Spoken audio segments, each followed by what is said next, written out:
The police lights washed the cul-de-sac, in red and blue just as I finished, locking my trunk. I hadn't done anything wrong, which somehow made the knot in my stomach worse. When cops show up for you, innocence doesn't always feel like armor. It started with a woman from the Homeowners Association who treated authority like a costume she could put on whenever she felt ignored. She'd been circling me for weeks, complaints about parking, about noise, about suspicious behavior, which in this case meant unloading tools from my car after work. That afternoon, she stood at the edge of her lawn with her phone raised like a badge and announced loudly that she'd called the police. Neighbors drifted onto porches. Curtains twitched. The officers arrived calm and professional. One asked my name and why I was there. I explained I lived 3 houses down, showed my ID, and pointed to my address. The other officer walked over to the woman, who launched into a rehearsed speech about trespassing, theft, and how she'd been watching me for months. She kept glancing over as if waiting for cuffs to click.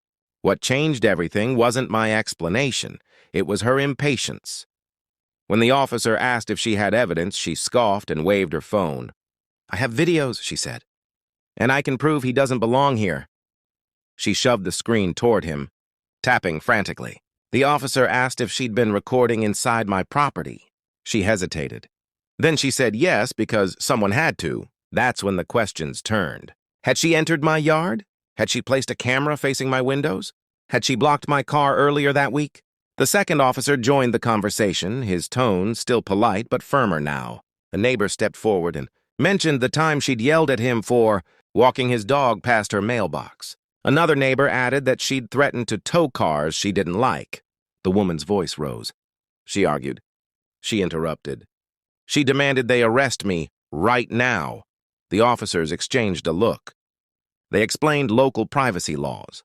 They asked for consent to check the camera placement she'd bragged about. When they saw it, angled directly into my backyard, the mood shifted completely.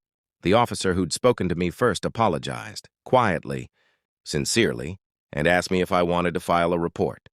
I didn't say a word when they escorted her to the patrol car.